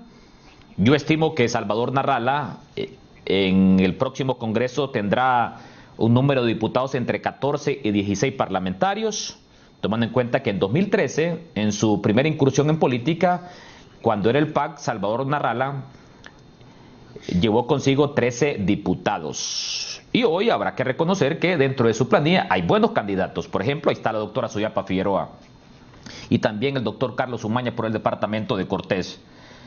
El licenciado Julio Raudales, este tema de Hondutel, partiendo de su expertise económico y también de su reciente pasado como funcionario público, ¿cuál tiene que ser el futuro de Hondutel? ¿Cuál tiene que ser el futuro de la NE? Y ve usted lo que señalaba el doctor Denis Castro, alguien que fue gerente de Hondutel, después fue premiado como gerente de la NE. Adelante, licenciado Julio Raudales.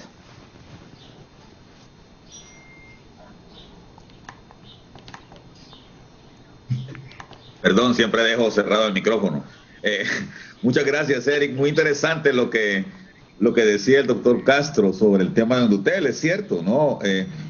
El sector telecomunicaciones acá en el país, en realidad, el espectro pertenece al Estado, ¿no? Y el Estado es quien lo rectora a través de...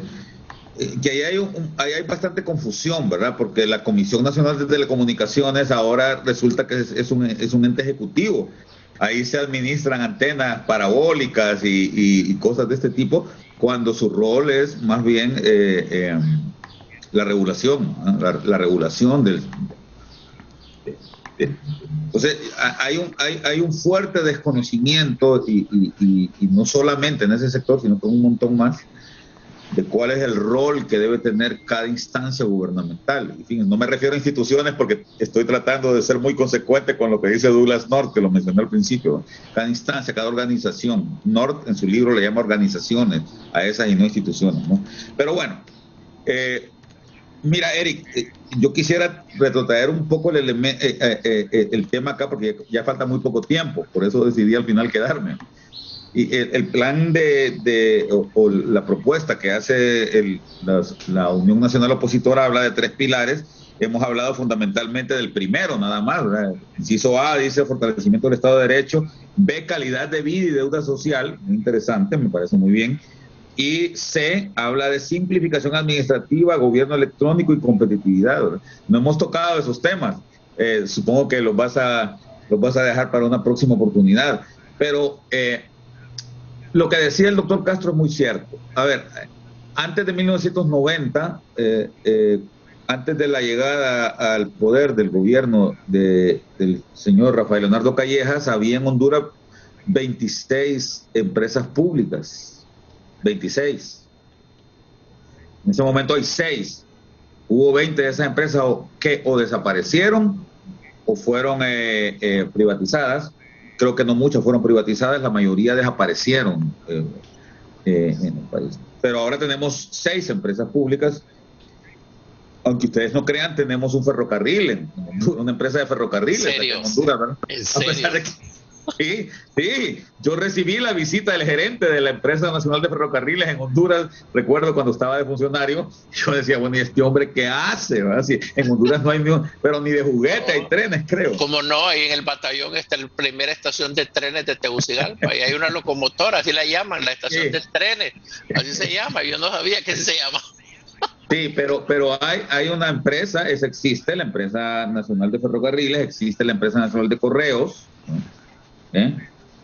Existe, por supuesto, la empresa nacional de telecomunicaciones, la empresa nacional de energía eléctrica, la empresa nacional portuaria, y se me escapa ahora cuál es la otra empresa que actualmente existe.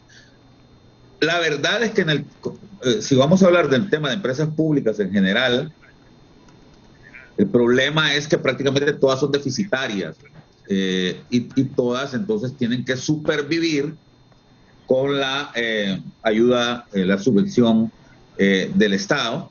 Y ahí hay muchísimos elementos que ya son de carácter tradicional, inveterado acá en el país, ¿verdad? Lo que decía don Denis, a mí me parece que es crucial en este caso. Una empresa, porque se llaman empresas, ¿verdad? Tiene que funcionar con con la idea de lo que es una empresa privada, es decir, las empresas se crean para generar ganancias, pero evidentemente si una empresa es pública no significa que no va a generar ganancias, debe generar ganancias y esas ganancias debe de reinvertirlas en el crecimiento de la empresa, ¿no? O trasladarlas al Estado, que es su propietario en este caso, ¿no? No sucede en el caso de Honduras. No hay una sola empresa en Honduras que genere ganancias. En algún momento la empresa hondureña de telecomunicaciones sí generaba ganancias y recuerdo que cuando yo comencé allá en 1989 a trabajar en finanzas, y que por cierto la Secretaría de Finanzas o de Hacienda y Crédito Público, que se llamaba en aquel tiempo, era quien presidía la junta directiva de Hondutel, muy interesante, porque debió haber sido lo que en aquel momento se llamaba SOCTRAVI o SECOP, creo que se llamaba en aquel tiempo más bien, que era la Secretaría de Obras Públicas, Transporte y Vivienda, bueno, y Obras Públicas y Transporte, de repente a ella le correspondía, pero no. ¿Saben por qué le correspondía a la presidencia de la Junta Directiva de Hondutel, a la Secretaría de Estado de Hacienda y Crédito Público? Por una sencilla razón, porque le hacía unas transferencias hermosas, ¿no?, grandiosas al Estado en aquel tiempo. Estamos hablando, doctor Castro y Edgardo y Eric, de más o menos unos 1.500 millones de lempiras al año, que ahora pareciera que no es tanto pisto si comparamos con ese enorme presupuesto. Yo les quiero recordar que el presupuesto general de ingresos y egresos del Estado en el año de 1990, era apenas de 45.000 millones de lempiras. Y ahora estamos hablando de 308.000 millones de lempiras. Pero entonces, es que con un presupuesto general de ingresos y egresos de 45.000 millones de lempiras te trasladen 1.500 millones una empresa pública, eso, oíme, prácticamente se convierte en un elemento crucial en el tema de los ingresos fiscales del país, ¿no? Según lo que usted está diciendo. Entonces, fue un fracaso de finanzas presidiendo Hondutel entonces. Entonces es interesante, claro, porque al final esa transferencia no servía para fortalecer a la empresa, sino que servía para que el gobierno cubriera su déficit, ¿te das cuenta? Entonces está bien, puede ser, pero yo creo que un elemento crucial en el tema de las empresas, como te digo, es que funcionen con la lógica de las empresas privadas. ¿Qué es lo que hace una empresa privada? Cuando obtiene sus dividendos, cuando obtiene sus utilidades, entonces esas utilidades o las reparte entre sus socios, una parte, pero nunca es una parte muy grande, porque el otro elemento crucial con las utilidades es que deben de reinvertirse en la empresa para que la empresa siga creciendo, ¿no? Entonces, eso no sucedía con Hondutel en aquel tiempo. La Empresa Nacional de Energía Eléctrica, aunque ustedes no lo crean, después de la puesta en marcha del proyecto hidroeléctrico El Cajón, que después se llamó Francisco Morazán, generaba también ganancias, no tan grandes como las de Hondutel, pero sí generaba ganancias al Estado hondureño, ¿verdad? Y eso que tenemos que aceptar, que nunca ninguna de estas empresas fue liderada por realmente expertos en el tema. Ese es el otro elemento que ya mencionó don Denis Castro, ¿verdad? Si vos tenés liderando una empresa de telecomunicaciones a una persona que en su vida ha tratado ese tema, no podés esperar que va a tener ganancias la empresa. Lo mismo pasa con la energía eléctrica, con los puertos y con todas los otros servicios que se supone que el Estado presta a través de estas empresas públicas. Entonces, resumo, pasamos de 26 empresas, todas ellas casi inútiles, ¿verdad? No tanto como en México. Yo recuerdo que en tiempos de Salinas de Gortari, tuvo que privatizar, habían más de 400 empresas públicas en México en aquel tiempo. En ese mismo tiempo de Callejas estaba Salinas de Gortari el presidente, y adivinen, en México había cabarets que eran del Estado, ¿no? Y recuerdo que decía Carlos Salinas de Gortari ya cuando salía en televisión anunciando estos asuntos y la reforma que iba a hacer, decía, óigame, y ¿saben qué es lo peor de todo? Decía, que México tiene cabarets que son del Estado, y yo creo que son los únicos cabarets del mundo que operan con pérdida, ¿no?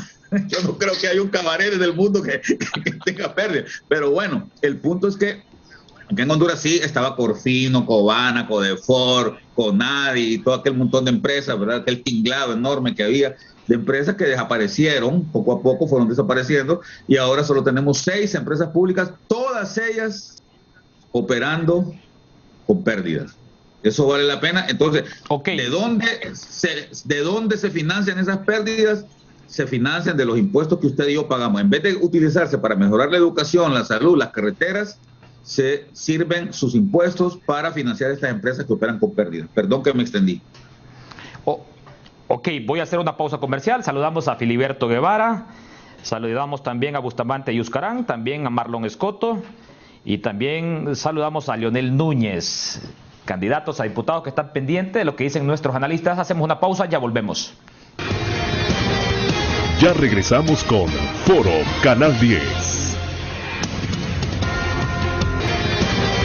Esto es Foro Canal 10 con Eric Mejía.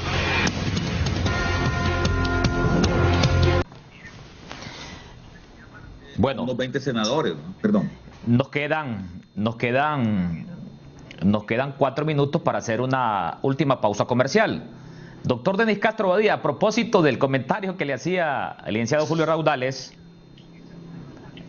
Narrala propone reducir la cantidad de diputados y cambiar la fecha de elección del presidente con los diputados y alcaldes. Usted actualmente es vicepresidente del Congreso Nacional. Tiene 3 minutos. Adelante, doctor Denis Castro. Por calidad, por la calidad. Porque tener un Congreso no se refiere a tener cantidad. Debe ser calidad. Y si es por la calidad de lo que hay, se necesita una reforma constitucional. Necesita entonces un consenso de 86 votos que tendrá que recoger de todas las bancadas para que eso llegase a ocurrir. Yo se lo planteé al principio. Y número 2, se necesita entonces a esa reforma que mencione la calidad y la cantidad, ambos. Pero yo pienso que más que todo es la calidad. Hablamos con el señor Raudales de que una cuestión bicameral pudiera hacer algo, porque en realidad el Congreso de Honduras se resume en 25 personas que participan. Ese es lo máximo que hay. Y hay partidos inclusive que durante estos 4 años, por partidos en sí mismos, nunca presentaron ni siquiera una iniciativa de ley, pero que sea para beneficio social. Y Eric, yo quiero aprovechar esta parte para decirle que antes de que usted nos quite la oportunidad del tiempo, quiero decirle que en estos momentos hay 98, dice, contratos de energía eléctrica. Y vea usted qué gran negocio, ¿verdad? Si no fuera negocio, la basura ha sido negocio, el agua ha sido negocio en San Pedro Sula y en Tegucigalpa, y la basura ha sido negocio en San Pedro Sula y Tegucigalpa. Y todo está privatizado. Y no entiendo cómo las compañías estatales fracasan si los funcionarios que han estado a cargo, muchos de ellos dan cátedra que yo creo que dan cátedra en Harvard, no en la Autónoma de Honduras en Economía. Habría que llevarlos más bien a que den cátedra. ¿Cómo se pueden enriquecer tanto ellos, pero no enriquecen a las empresas donde han estado, ni enriquecen al Estado de Honduras en eso? Entonces es contradictorio. Yo creo que las decisiones de la nueva Corte Suprema y las decisiones de lo que pudiera presentar no solamente el ingeniero Narrala, cualquier ciudadano. Mire, en el Partido Liberal hay gente honrada y correcta, en el Partido Nacional igualmente, en el Partido Libre hay gente honrada, correcta y preparada, pero seguimos presentando candidatos a cargos de elección popular circenses, que aparecen cuanto brinquen, cuanto salten en un medio de comunicación. Eso es lo que ha tenido en desgracia a Honduras en los últimos años. Y aparte de ello, no tenemos algo que es muy oportuno señalar. Esto que hace usted en sus foros, que hace Canal 10, el poder hablar y proponer soluciones, oírnos entre nosotros. Hacer política no es destruir a mi enemigo, sino señalarle con el mayor respeto posible sus hierros, que pudiera ser, o cualquier otra palabra, sus éxitos, a saberlo hacer. Pero nosotros tenemos lo que yo denomino un sectarismo y un nepotismo de ocurrencia nominal, una neodefinición. Los partidos están tomados, el nepotismo está tomado, ha hecho reino en Honduras, el sectarismo como tal, y usted va a ver que los resultados vamos a tener lo que dijo el señor Julio Raudales, en resumidas cuentas, más de lo mismo. Si seguimos nosotros votando sin poder elegir realmente lo mejor que se puede ofertar. Cada partido oferta lo mejor que tiene, pero vea usted en las planillas lo que va.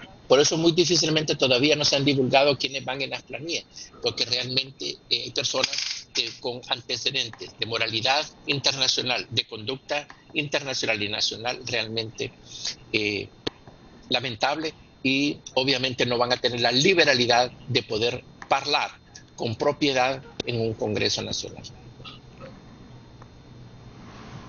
Bueno, vamos a hacer nuestra última pausa comercial. Cuando regresemos, un mensaje final de nuestros panelistas, Julio Raudales y el doctor Denis Castro. El analista político Edgardo Rodríguez se tuvo que retirar para cumplir con un compromiso en su agenda. Ya volvemos. Ya regresamos con Foro Canal 10.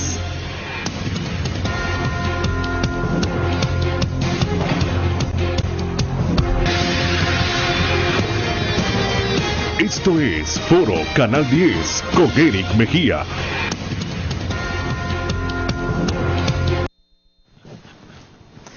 Estamos en la recta final en Foro Canal 10, hoy viernes 24 de septiembre, cuando estamos a menos de 65 días para esta justa electoral histórica.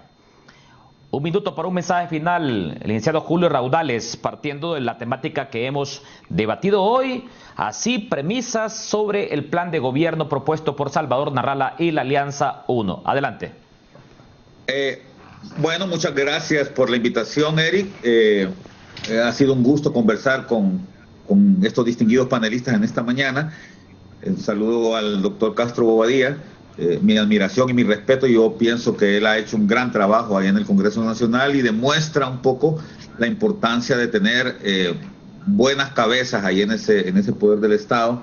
Conversábamos en el interludio que probablemente una reforma en la que casi nadie ha pensado es en eso, ¿verdad? En reducir quizás el número de representantes y por ejemplo poner uno o dos, crear más bien un Senado, una Cámara Alta, ¿verdad? Donde vaya gente con requisitos bien definidos, porque los representantes del pueblo pues son los representantes del pueblo, ¿no? No podemos esperar, en un país donde la escolaridad son 7 grados, no podemos esperar que todos sean doctoras ahí en el Congreso Nacional, ¿verdad?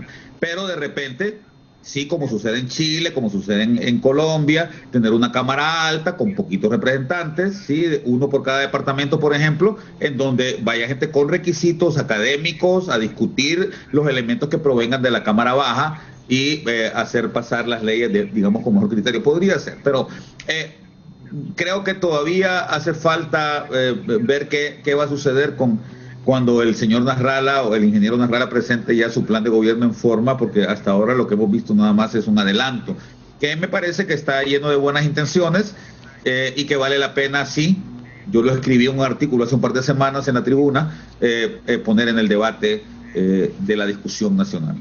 Saludos. Ok, muchas gracias, licenciado Julio Raudales, vicerrector de la máxima casa de estudios. Invitado hoy en Foro Canal 10 en su calidad de analista, finalista con el doctor Denis Castro Bobadilla, actualmente vicepresidente del Congreso Nacional y experto en temas jurídicos y también de medicina. Adelante, doctor Denis Castro, un mensaje final. Agradeciendo nuevamente, Eric, el favor de su invitación a participar con este elevadísimo nivel de discusión en el foro con sus invitados, don Julio Raudales, a quien le expreso mi respeto y agradecimiento por sus palabras, a don Edgardo Rodríguez, que ya se retiró igualmente, y a usted, queriéndole recordar que sí yo sí creo que tenemos que tener esperanza en el país y los ciudadanos. Nosotros tenemos que hacer el cambio. Yo no le voy a hacer el cambio a nada si usted no cambia su decisión, y esa decisión, don Eric, es acordarse que sí habemos opciones para poder reformar y poder ayudar al país en otras instituciones políticas. Y espero que nos acompañe don Julio Raudales en su votación, en su servidor va en la casilla 70 en estas elecciones generales para candidato a diputado de Francisco Morazán. Muchas gracias. Buen día. Yo sí voy a cruzar mi voto, tenga la seguridad de eso, no voy a votar en plancha. Muchas gracias. Bueno, promete un voto racional el licenciado Julio Raudales. Gracias, doctor Denis Castro, y también gracias a Edgardo Rodríguez, que se tuvo que desconectar para cumplir con temáticas en su agenda ya previamente planificado. De esta manera llegamos a la recta final de una emisión más de su Foro Canal 10. Recuerde, estamos a menos de 65 días para esta justa histórica del 28 de noviembre. Elecciones bicentenario. Nos vemos el próximo lunes, siempre en punto de las 7 de la mañana.